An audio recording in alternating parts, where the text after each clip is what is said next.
Thomas and Percy enjoy working in the docks.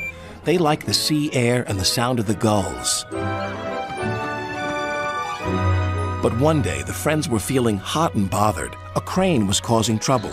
His name is Cranky, and this was his first day at the docks. "You're useless little bugs," he called from above. "If you put these freight cars on the inside lines, then I wouldn't have so far to travel." "Rubbish," said Thomas. "No crane has ever complained before." "Well, I'm complaining now." And Cranky banged his load down on the quayside. Later, the two engines met Gordon and James and told them about Cranky. "Cranes are airy-fairy things. They need a lot of attention, like me, in fact," said Gordon. "You should see the situation from Cranky's point of view," said James.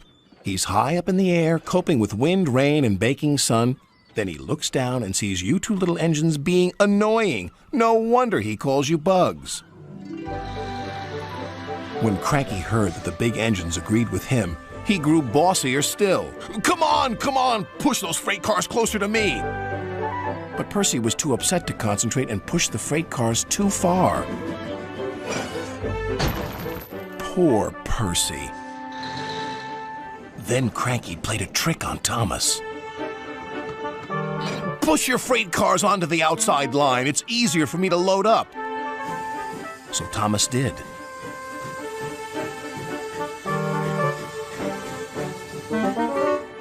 But Cranky left the loads beside the freight cars, not in them. "You must have known my arm can't reach you there," complained Cranky. This mix-up caused confusion and delay. Sir Topham Hatt was most upset. "Thomas and Percy, this new crane has an important job to do. I have heard that you have not been helping him today. You will go to your sheds and consider how you will improve yourselves tomorrow." Now Thomas and Percy were upset too.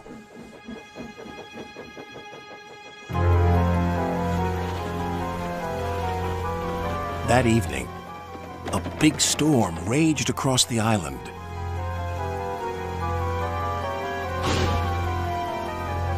Cranky and the engines were trapped at the docks. "We're sure to be safe in this shed," said Duck. But he was wrong. The engines had no idea they were about to be put in great danger by an old tramp steamer. It was out of control and running aground, straight into the sheds.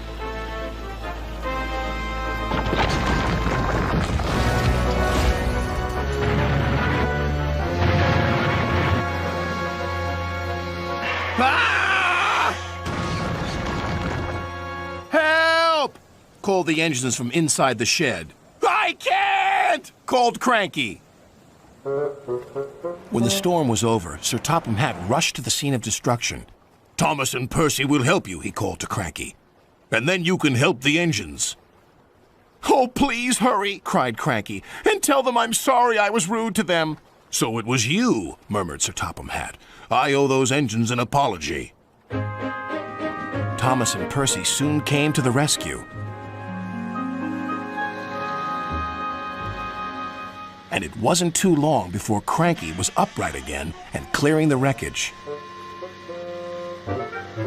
At last, all the engines were free. "Oh, thank you," said Gordon. "What would I have done without you?" "Well, I had to be rescued before I could help you. But I never thought it would be by a couple of Cranky was about to say bugs, but he quickly corrected himself. Small engines, thank you. I'll never be rude again. However, you two mites are in my way, so move over."